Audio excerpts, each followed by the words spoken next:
Hey everybody, welcome to another edition of Quarantide. This is the Wednesday AES edition. We're going to talk about technical committees and standards, some pretty critical things that the Audio Engineering Society manages to help the industry out, and not everyone knows everything about them. So let's first start off and have you guys introduce yourselves. We'll start with you, Bruce. And in addition to introducing yourself, can you tell us if you remember your first AES convention, when and where it was? Hi, everybody. Thanks, Alex. I'm Bruce Olson. I'm AES Standards Chair, and I've been in that position since 2011.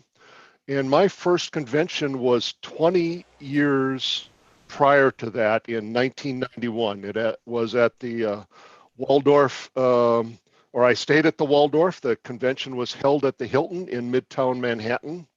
And it's where I met one of the other guys on the call, and he'll talk about that. My background is that I'm a musician. I'm a saxophone player. I play in a 19-piece big band. We've been together for over 30 years and have 4 CDs that I've produced and released. And I also have a technology consulting company where I design acoustics and sound systems. And then I'm AES Standards Chair.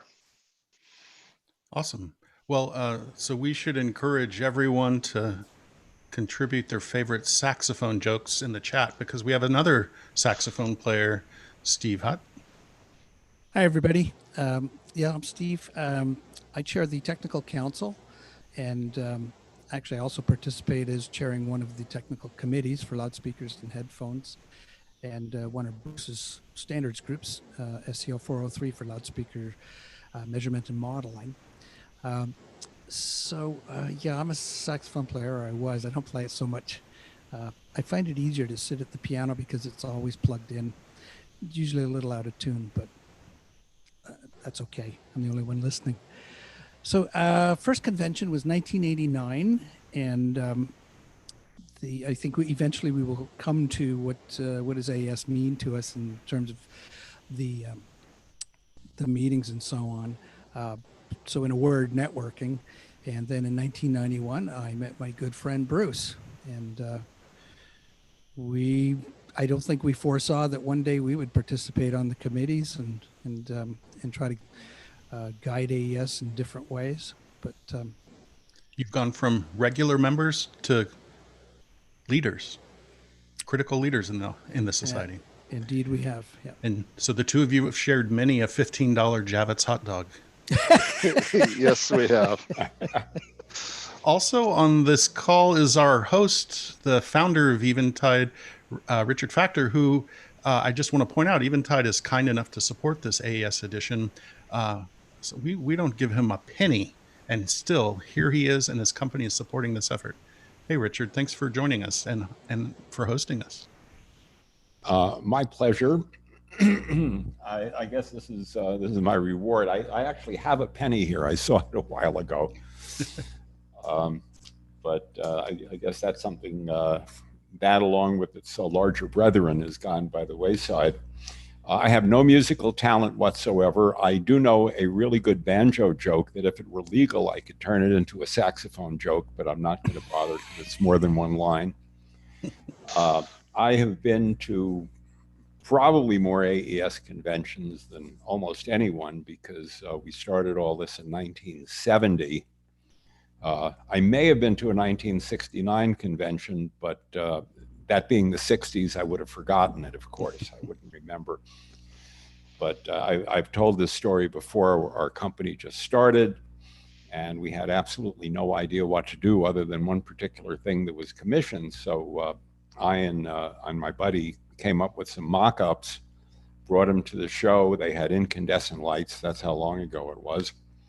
And the one that got interest, we went ahead and made it. And we continue to exist. As far as standards are concerned, I probably, even though I have nothing to do with standards currently, proposed a standard, again, back in the 70s, that probably nobody in audio, thanks to the failure of my proposal, knows anything about, which is IEEE 488. It would have been a big mistake, but I did it. I wrote it up, and I'm glad nobody adopted it. Actually, we did attempt to adopt it. It was one of the standards efforts that went nowhere. We spent 10 years figuring out that it wouldn't work. That's sometimes what happens in standards. When did you start? Probably 10 years after you proposed it. Well, I proposed it, and it was written up in Martin Gallay's magazine, Recording Engineer and Producer, and we used that to control the delay on the 1745M delay line, which came out in '75. So it was a couple of years after that, I think. Right, and that was also protocol used for controlling a number of test instruments, and that's how it came up.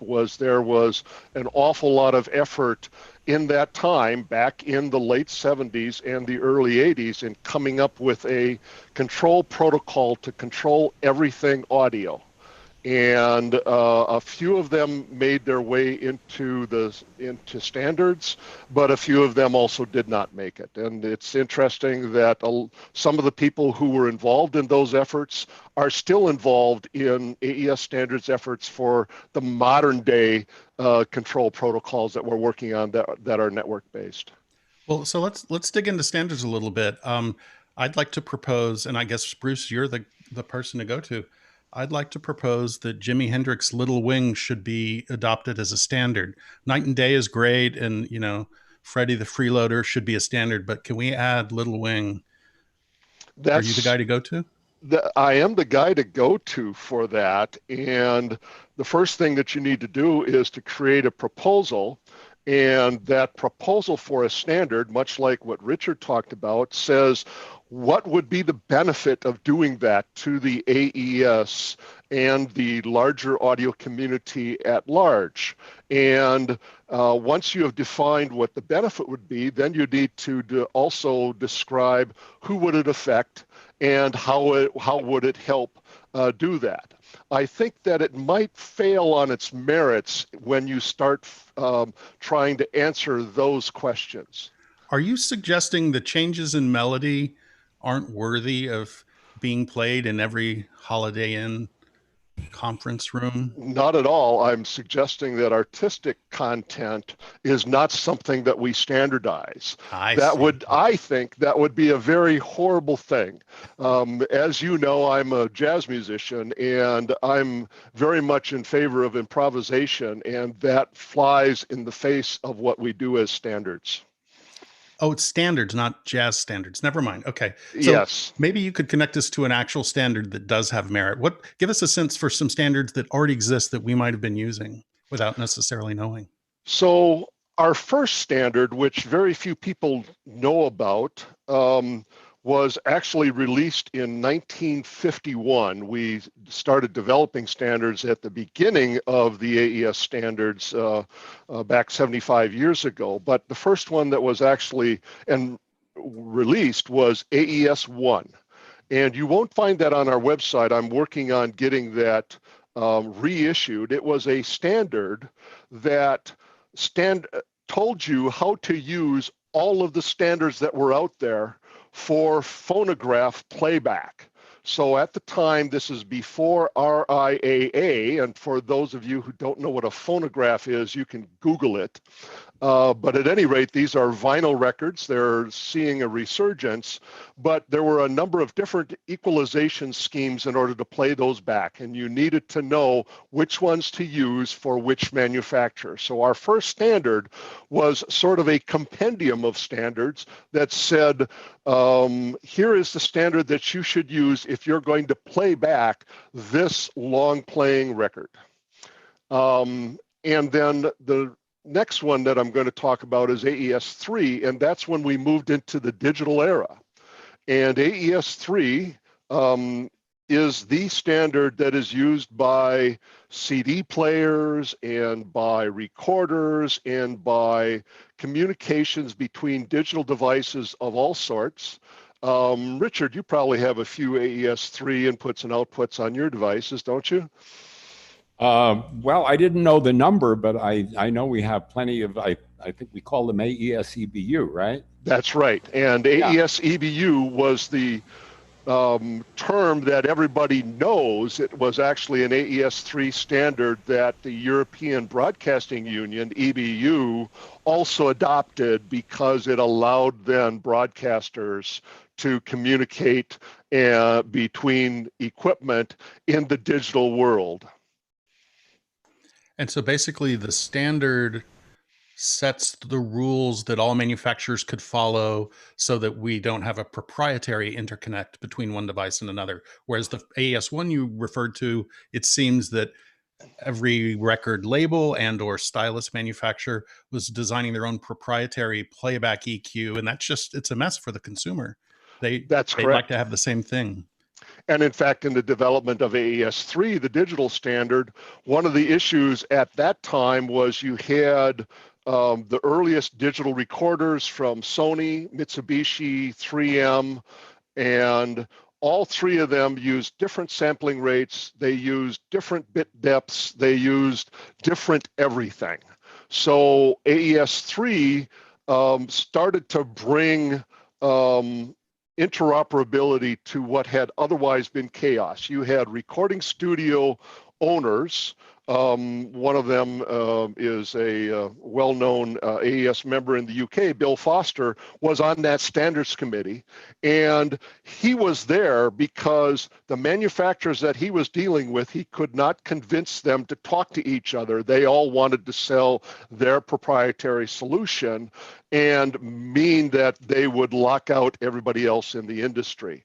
And that works for a time until users try to do something useful in the studio. And that's Right. usually when we get a user revolt, and that user revolt generally pushes for the kinds of things that we do in AES standards, which is, can I make my brand X talk to my brand E? And I want to be able to do that so that I can use the best products that are available from whatever manufacturer it is that I might buy stuff from. And so it's pretty interesting. You've already pointed out that it was the owner of a multi-room facility in the United Kingdom, Bill Foster, who helped catalyze that process to form the standard. It's done by members of the AES of all kinds, not just product designers, not just manufacturers, right? That's right. And in fact, Bill, and we've talked many times over the past years about what he did on that committee. He didn't actually write the standard. What he did was he lent his voice and said, here is what my outcome needs to be. This is what I'd like. It's like writing a functional description for the kinds of systems that I design on a daily basis, is what is the output that I want? I want to be able to talk from here to there, and I want to do it this way. And so it is a user description, and it was a user without the technical expertise to figure out how to get it done. It's really vital that we have the input of those kinds of users as well to bring us to what are the things that are useful to do in standards. So what's a current standard that still it exists but still evolving kind of quickly? And how is that important to the typical audio professional? I'm going to highlight three of those that are current work: AES 67, AES 70, and AES 69.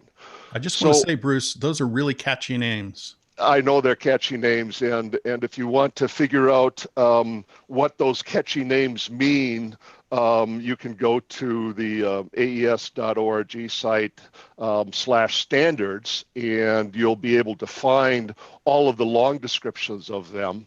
I'll give you a brief description without looking at notes. AES 67 is how we do audio over network IP systems.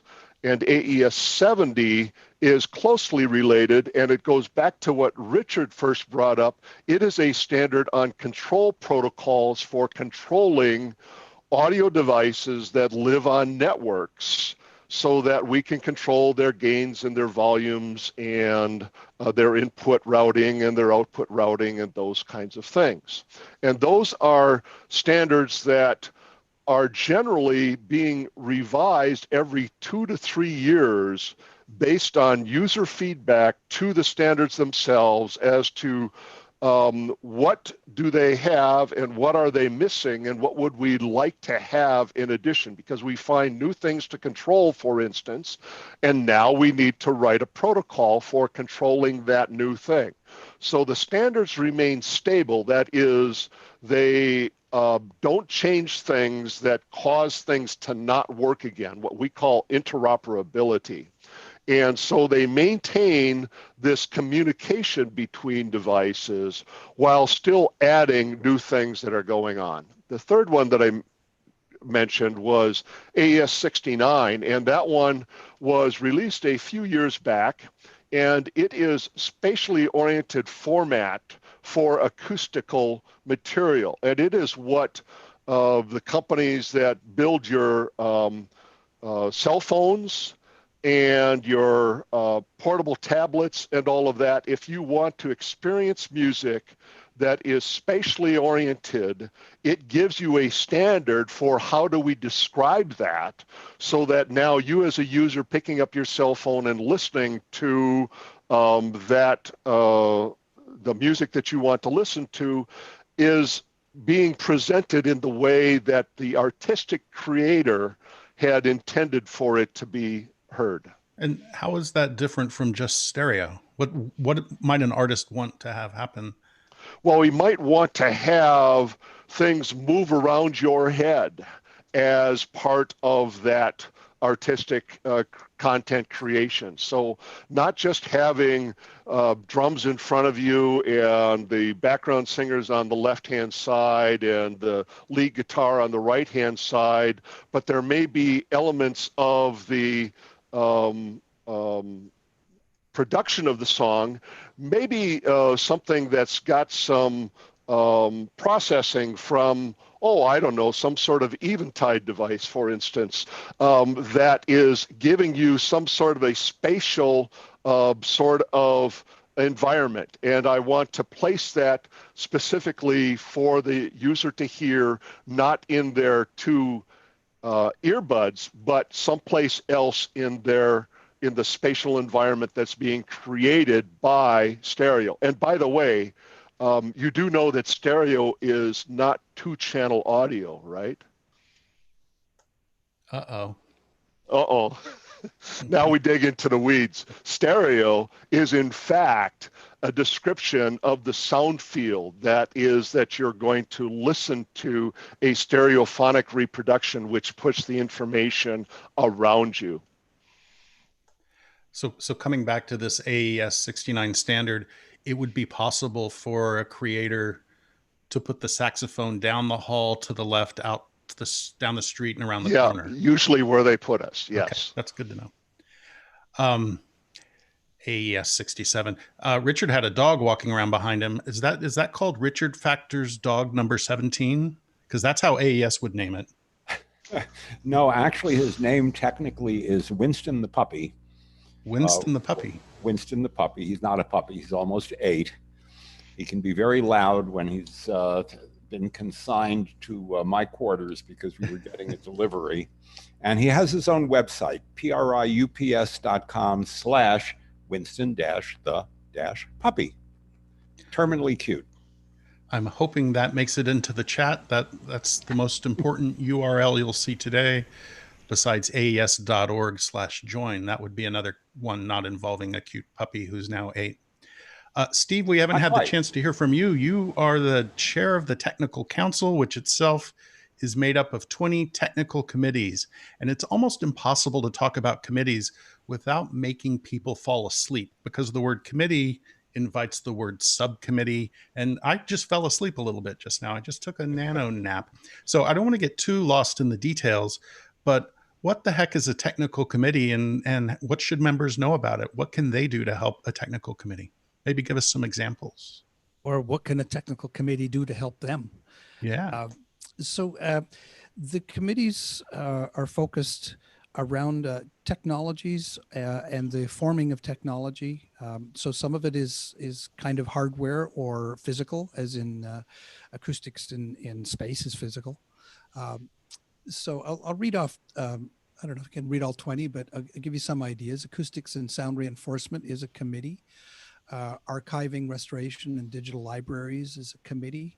We have audio for cinema, audio for games, audio for telecommunications, forensics, automotive audio, fiber optics encoding, um, and hearing loss prevention. I might as well keep going. High res audio, loudspeakers and headphones, microphones and applications, network So audio. if So, if I if I'm He was interested falling in, asleep. yeah, sorry. no, I mean it's good to sketch. It's good to sketch out the variety of technical Yeah. committees that are there for sure. Yeah. And I believe it's aes.org/technical will Yes. take you to all the technical committees, and you should look those over. But I just like, so you mentioned audio for cinema. There's a committee then made up of people who know a lot about audio for cinema, and any member of the AES can go to those meetings, and that means they're sitting side by side with the men and women who are top of the game in audio for cinema, and they can collaborate with them, work with them to set up an AES event or Yes. do whatever these technical committees do. Yeah. With respect to events, the technical committees often develop workshops for the conventions, and we are also usually highly engaged in any, if not all, of the conferences. Not always all of them, but most of the conferences. So a couple that are coming up, for example, the Technical Committee for Automotive Audio has a very excellent group of chairs and vice chairs, and have made really excellent progress. And they're planning a new conference for 2021. And the organization of that conference is fully run and developed with the technical committee. So we have other conferences. It's maybe worth pointing out what a conference is, because again, AES not so good at naming things. The Sure. convention is well known. It's the big event, 20,000 people at the Javits Center, that sort of thing. A conference is a topic specific gathering of experts, and it's more on the range of 200, 300 people. And rather being all things audio, it's about a single topic. So you're talking about the automotive audio conference, in Yes. which the people who are doing all the sophisticated audio systems in cars associated with entertainment, but also associated with ergonomics and communication, those experts gather to present state-of-the-art information in a conference, not a convention, right? Exactly. And you did a very nice job of describing this. It's highly focused. At a convention, we will have a session that might be focused to a topic.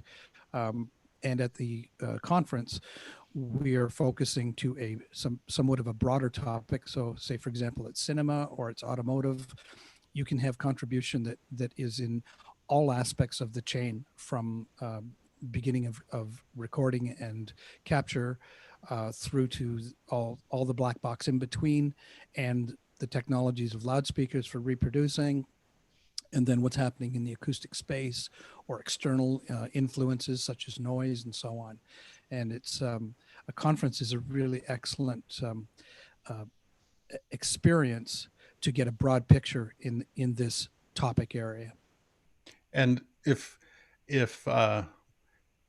we'll just make it about me. If I'm an audio engineer, but I'm not very good, so I can't make my living being an audio engineer. If I'm interested in a career change, audio really matters inside a car. My audio knowledge might be useful connected to automotive audio. So the TC would be the way for me to network with those people, learn the science, and figure out if I'm clever enough to help Audi or Ford make a better sounding acoustic experience inside the car. Absolutely. So if you're coming from, say, knowing about audio and recording, capturing, and you want to begin to utilize your experience where you're into some of the playback in a car at a conference, you'll meet all the players involved, in not just people that are like you or going with your friends, but you'll make new friends, and they will come from the end customer, the vehicle manufacturer. They will come from all the sub-suppliers that are engaged in that whole technology zone. And so anyone can go to a conference. There's no entrance exam. Can anyone go to a technical committee? Are they closed meetings? They're open meetings. I think that it's very rare that we have someone who comes and, so to speak, doesn't stay. Occasionally it happens. But usually when somebody looks up a technical committee meeting and they're curious about coming, they have the reason and they find out this is a good place to be. You will get a lot of cross-pollination in the different committees of people who are participating in different sections. So for myself, my commercial background is about loudspeaker development, product development, and what happens with sound and air. So, well, in 1989, I went to my first TC meeting on the loudspeakers and headphones, and I stayed. So, and that said, I don't usually go to fiber optics tech council meetings, except with under the being the chair of the whole council to learn a little bit more about it. But on the topic of fiber optics and loudspeakers, they're coming. That input opportunity is going to now engage in my loudspeaker world, and the technical council and all those committees, they really make it useful for me to get my knowledge updated. So you are the chair of the technical committee for I got to look loudspeakers and headphones, right? That's right. Yes. And your first attendance at one of those meetings was in 1989. Now Yes. You chair the committee. You've been going ever since, and that sort of points to an interesting story, which is you can go early in your career to a technical committee in a discipline you think you're interested in. You can come up to speed, but you also probably stay involved in that committee because the field evolves. Fiber optics sneaks into loudspeakers, Bluetooth sneaks into loudspeakers. So it's a way to stay current, even when you're already pretty much the master of the topic. Yes, and the dialogue is very interesting. The most of the committees they chair and they manage their meetings similar to the way I do. We like to talk about trends, and that gets people talking. And trends is an interesting topic in the sense that sometimes people can't talk about innovative things. They have something that they're working on, or it's even ready, or the patents are already filed. It's even public domain, but they're not going to commercialize it. But what's interesting is that people will dance around that, and you will find that these are things that other people, you want to learn what the other guy's doing, and you want to learn about what is coming along. And a trends topic is a very interesting way to stay abreast of innovation. So it's an important part of what committees talk about. And like I say, it's a little bit casual in those conversations. We do get into working groups and doing serious work, and we also produce technical documents. So that's something when we move further deeper into the tech discussions and development. And as with standards, you don't have to have a PhD in the field to be a meaningful contributor to this, right? You want users and designers and researchers. Oh, absolutely. Yeah. And students. Sure. Everyone. And students. Awesome. Yes. Yeah, absolutely. There's, well, sometimes we learn the most from our students. So we like to have them involved. Yeah. Excellent. Well, if we could go, Bruce, back to standards a little bit.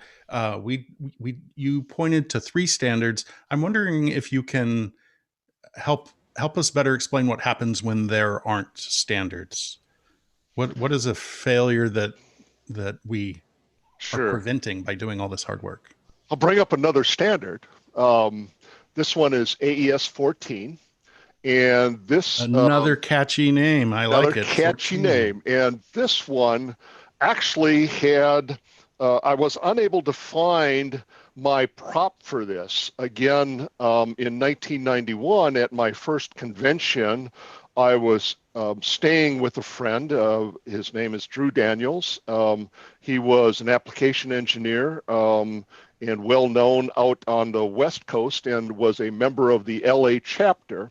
And one of the frustrating things, at that time I was chief engineer of an installation company, and at that time we had no agreement on which pin of an XLR should be the one that has the positive signal and which pin should have the negative signal. And so what would happen is we would find this great new amplifier from the United Kingdom, and it was an HH, by the way, they're still around. And we brought that in to Minnesota, and we hooked it up to our mixing console that was produced out in Woodinville, Washington. And we found that no signal would pass at all.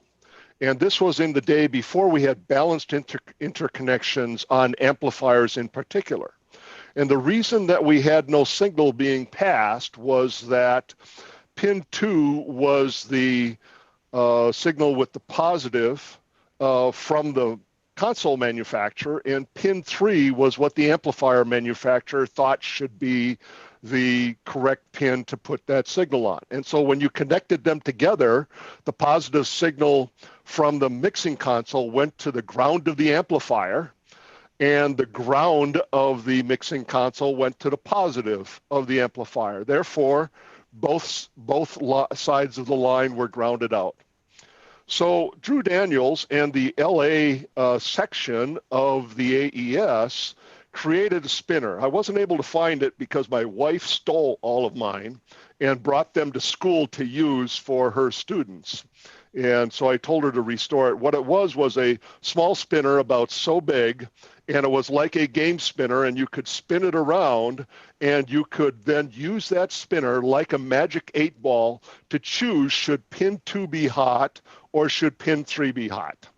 And about 1,000 of them were made and passed out at that convention in 1991 in New York to highlight the fact that we had too many standards. We had a standard for pin 2 being hot, and we had a standard for pin 3 being hot. So at that time, we started work on creating a standard for which one should be hot. Now, the problem is that a manufacturer now is going to lose money because we are going to create a standard where no standard exists. And that standard is going to make it so that users don't have to rewire cables every time they buy a new piece of gear. And that standard is now defines that since 1992. So it took us we'd been talking about it for probably a decade before that because the problem had been around for a while.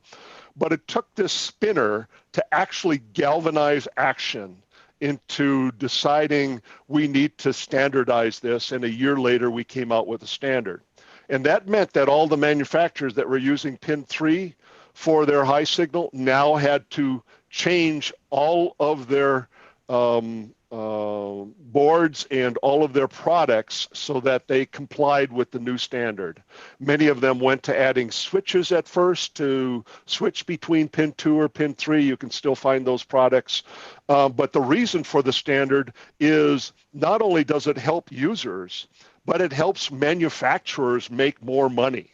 Because if they don't have to change their product due to the whims of the users or the whims of how many other manufacturers are doing the same thing, now they can build something that will allow them to connect to other manufacturers and be able to serve this industry. And so that's what AES standards actually is users saying, I want my amplifier to talk to my mixer, and manufacturers agreeing, okay, this is how we're going to do that.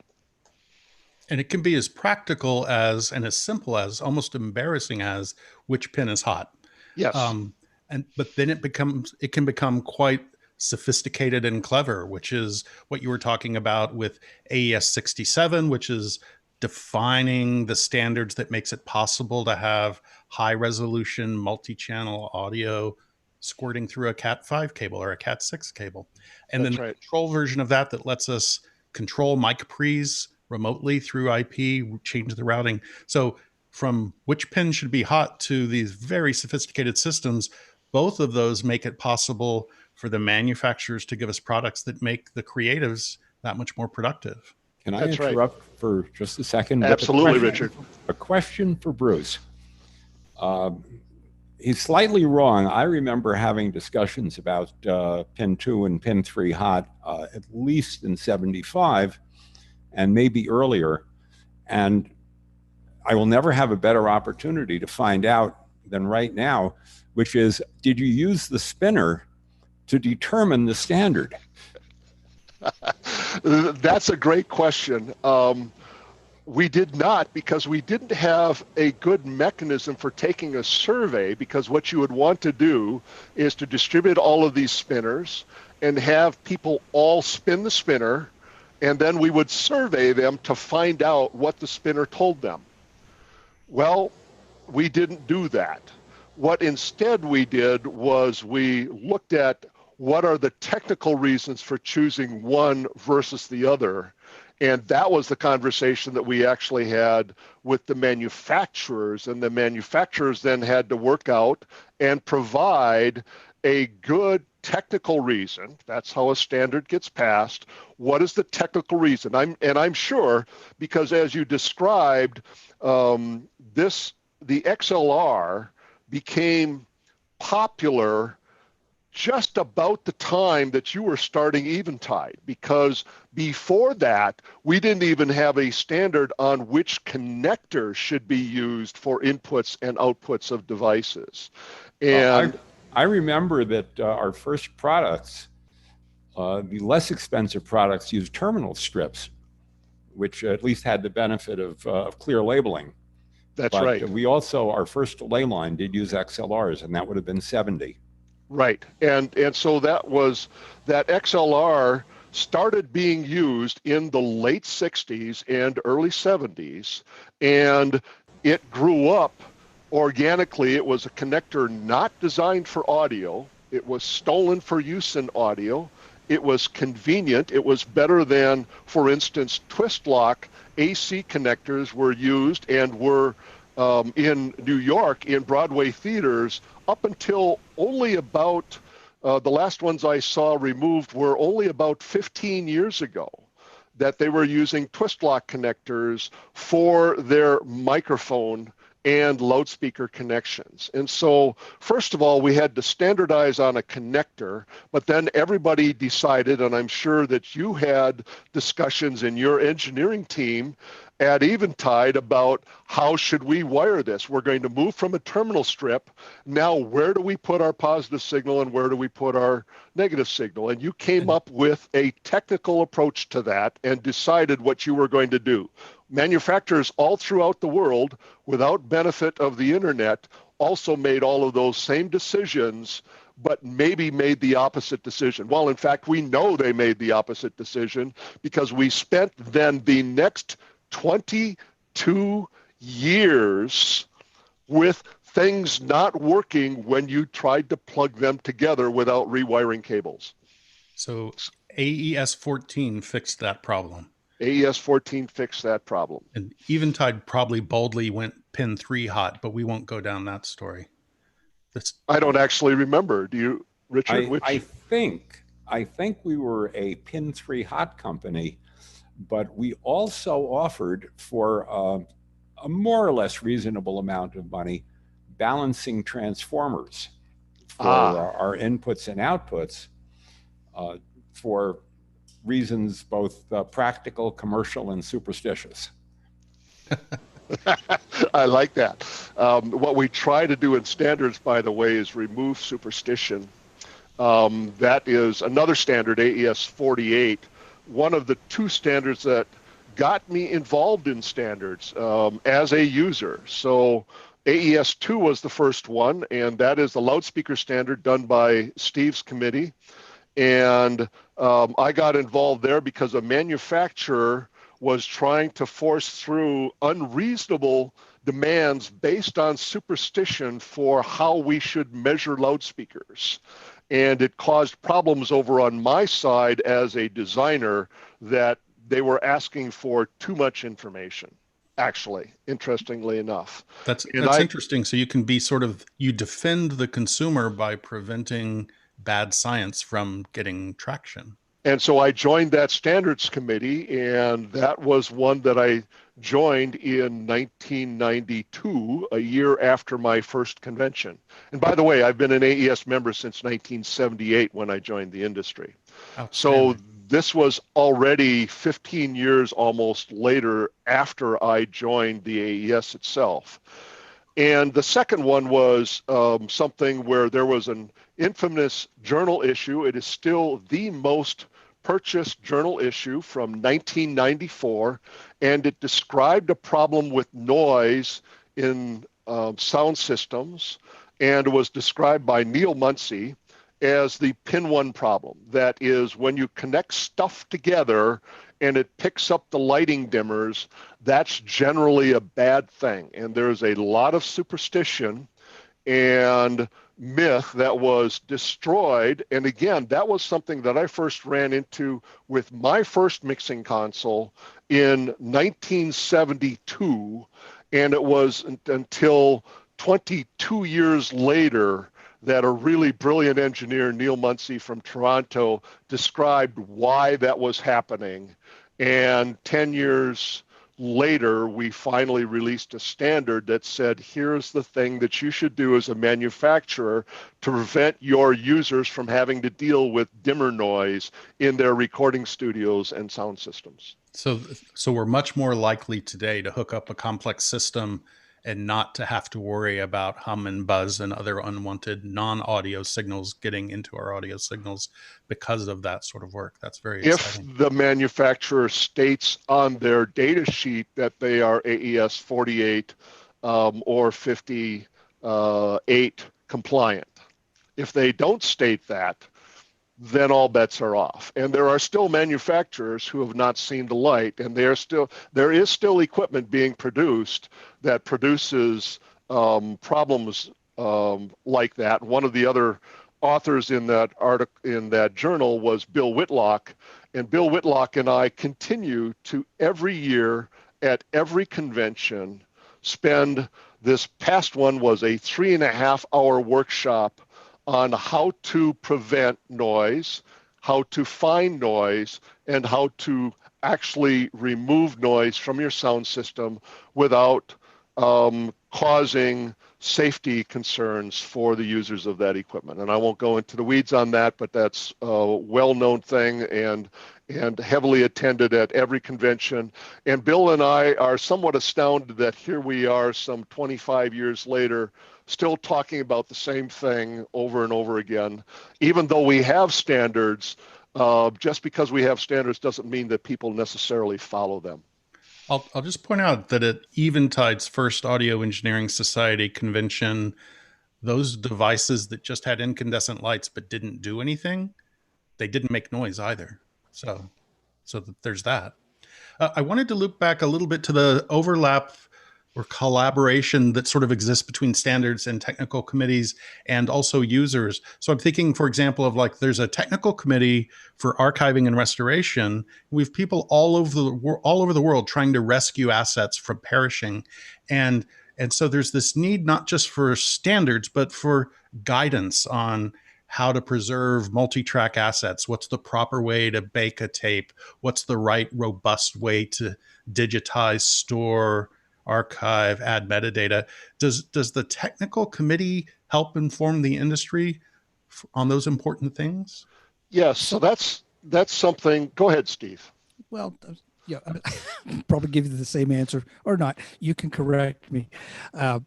The technical committee does a lot of the legwork that is shared with the standards committees, and some of our TCs are a little bit more active with developing actual guidelines or documents or recommended practice. We, I think, produce a lot fewer documents, or historically have, in the TCs than standards. But to your point, Alex, there's a number of discussions that experts reside in the technical committees and can do some of the work there. Sometimes it's the beginning of the work. It's kicking ideas around and it's addressing issues and problems. And to go back to, there was something that you had said a few minutes ago, Alex, about standards can provide to people guidance on what they should do and so on. A challenge, in a way, that AES can help with is sometimes I call it a user or an end user, somebody down chain who doesn't understand the nuts and bolts about how things work. They will ask for things that really are not so relative. And so in our technical committees and, for example, in standards, we're working on a standard for end-of-line testing of loudspeakers. And one of the things that we're trying to do is give that end customer an answer to the question that he's not really asking, or at least we're trying to tell him what he needs to hear, not what he thinks he needs to hear. And there are parameters and factors that affect all of our gear that sometimes aren't so important. And by focusing on them, you miss the other important things. Or maybe I could describe it this way and say, if you're looking for a number that is derived as a factor and has two inputs, then you need to back up to the inputs and look at each of those contributors. And that's something that in the TCs that we have addressed and we're working at.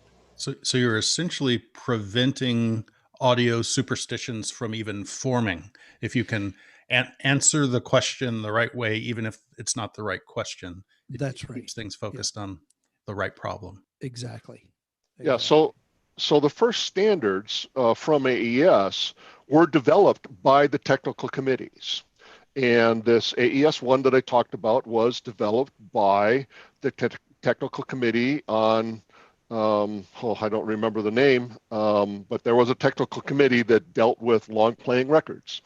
And it's no longer around because there's wasn't any new work. Maybe we have a need for one coming back, but nonetheless, these were first developed. The Standards Committee was formed from the Technical Council because we went into an era where we needed to up our game and go to what is called a due process consensus method of developing standards. And although technical committees under Steve's guidance are consensus bodies in developing their technical documents. They're called TD something or other. Steve will talk about one they've just done.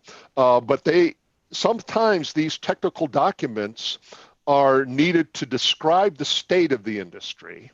And then they will later on turn into a standard that describes how should we do it going forward. So part of this is a history lesson. How do we describe what we've been doing and what are the best practices for that?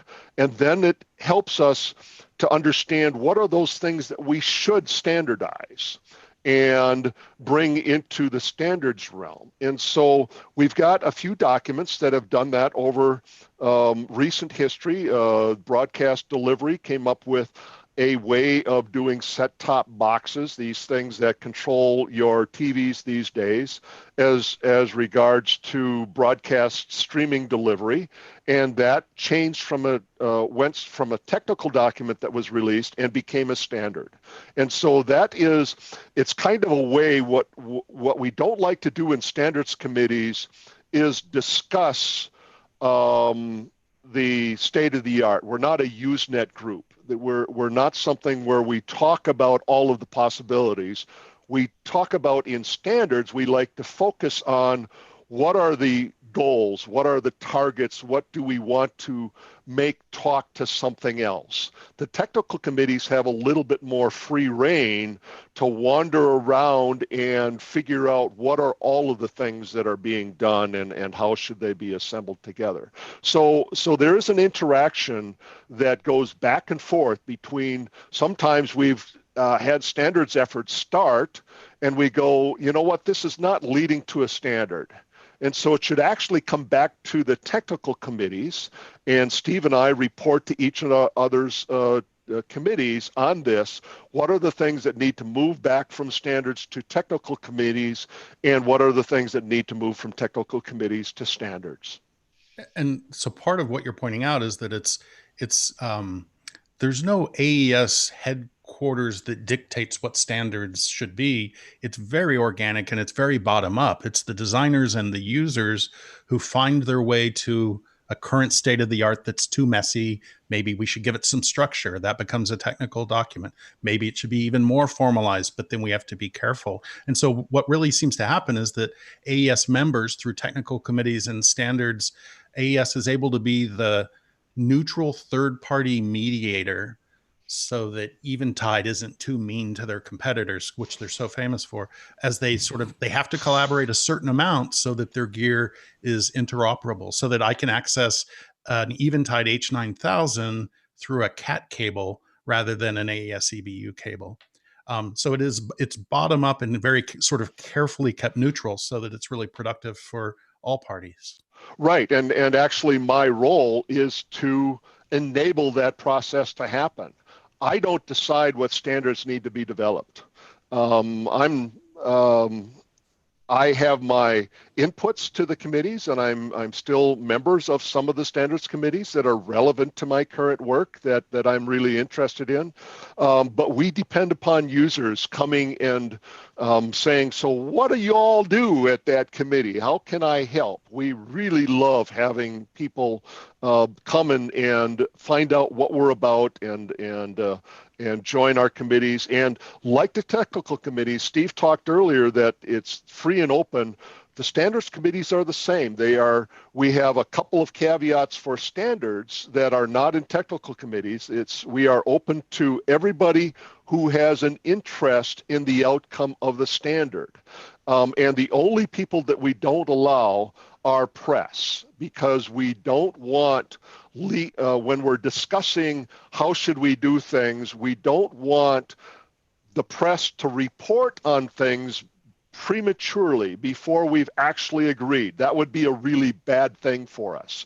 And meanwhile, at the same time, we release reports regularly from all of our meetings as press releases and talk about them in the AES Journal so that everybody knows, even for the projects that we're working on, what are the things that we're working on. And again, that can be found on our website where we list all of the open projects. Those are things that hopefully will lead to standards, and you can find out what it is that we're doing and what you might be interested in, and send us an email and come and join our meetings. We'd love to have you. And so that's at aes.org/standards to That's see right. more of that information. I also believe unique to standards, there's the possibility for a company to actually participate in a way that isn't a corrupting influence. So if I'm a designer of microphones, I have a small shop, how can I support the standards effort that can help me sell more microphones? Excellent question. So something that we developed and are doing to support standards, because standards are developed by our volunteers, and as volunteers, they are doing the work for free. And so we have created a standard sustainer program, and this standard sustainer program is a mechanism for companies to provide us with the funds to do what we're doing. Eventide is one of those standard sustainers, and we thank them for that. That they have seen that what we are doing is a really good thing, and we give all of the manufacturers an opportunity to support our operations. So that is pay the salaries for our AES standards manager, Rich Cabot, who was a manufacturer himself, by the way. Started a company called Audio Precision, and now works as the AES standards manager. And these standards sustainers don't get to vote, unlike other organizations where they give us money and that gives them an opportunity to decide what the standards are. Even our standard sustainers don't get to decide what the standards are. All they do is support the work that we do and allow us to develop these standards and use the tools and resources available to us to bring these standards to the audio engineering community. That's great. Well, so Richard, thank you for helping to support standards. Our pleasure. You almost look surprised. Maybe you didn't know you support standards? Well, I don't know everything. I'm out here in the wilderness now, and a lot of other people are making decisions. But I'm for it. I'm for it. I love standards. It's about time we should wrap up. I wanted to just observe that Steve and Bruce, Bruce just mentioned it, these are volunteer efforts. You haven't revealed it, but I happen to know that there are at times tens of hours per week and at other times maybe 100 hours per week that you spend on these volunteer efforts. Why on earth are you that crazy? It's a real labor of love for you. Why don't you stop? Why do you do it? Well, I'll start, Bruce. I think it's, for me, it's the curiosity. I don't know anything about what we're talking about, and I'm trying to learn, so I have to engage. And I sum it up with this phrase: I have a need to know. So my volunteering helps me learn more, and the feedback, the networking, the camaraderie. You know, if it paid, something would get messed up. I love that. I think it's a property of a lot of audio engineers that we're lifelong learners. We're infinitely curious. We love that we never fully master the topic, and it's great to see that engaging with the technical committees is a way to make that a permanent part of your whole career trajectory. Staying Yes. curious and wanting to know more. That's inspiring. I know we're almost out of time, but I want to plug this new technical document 1007 called Understanding and Managing Sound Exposure and Noise Pollution at Outdoor Events. And give a shout out to Adam Hill and the team. When you talk about hours, this document is over 140 pages long and has had input from absolute industry experts, incredible experience, and it's already being utilized by the WHO. Not the band. So this is World Health this document is Organization. Yeah. this multi-page document over 100 pages Yeah. is the summary of what that committee has found is the best practice or recommended On this topic, with a lot of guidance about what's happening when you set up a sound system outdoors, and lots of ways to mitigate sound outdoors, to put sound where you want it, and have sound not go where you don't want it, that kind of thing.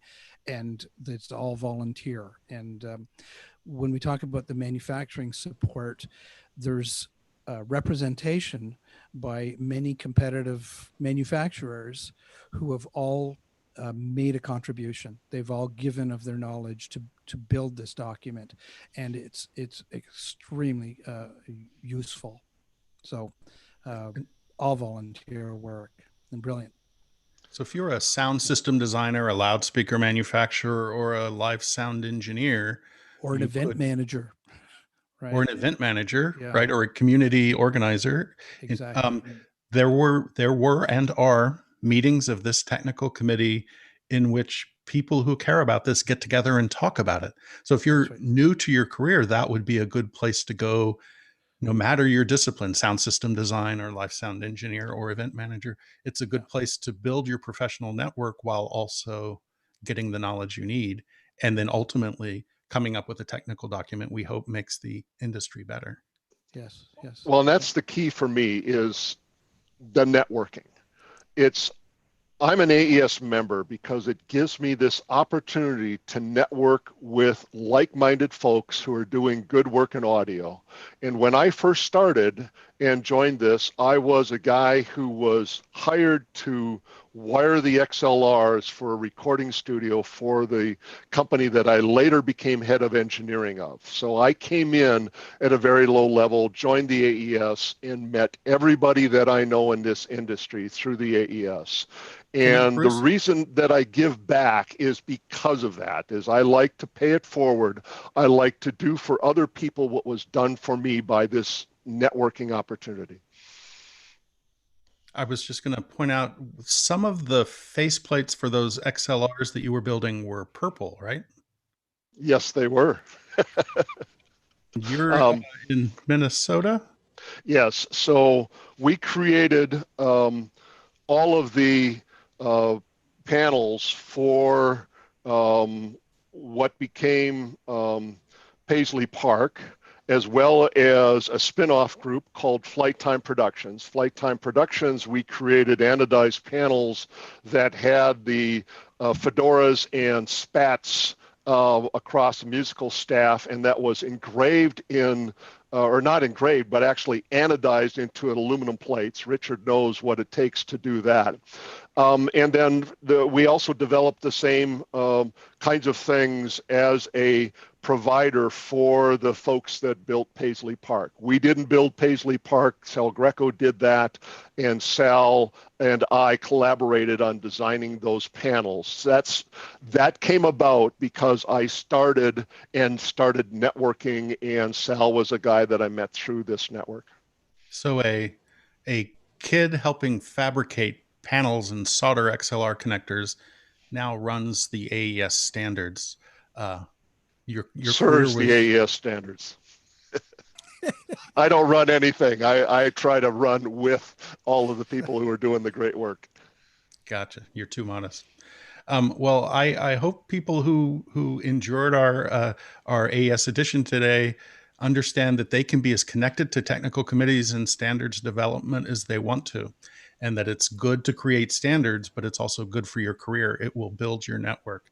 You can sit online and send messages to people who also like audio, and you may or may not reach someone, and they may or may not reply. But if you're sitting next to them in a technical committee meeting or a standards committee meeting, those people become professional colleagues. Some of them might hire you, that sort of thing. So I think it's an underestimated part of the Audio Engineering Society that this role is really valuable to members who want to participate in that.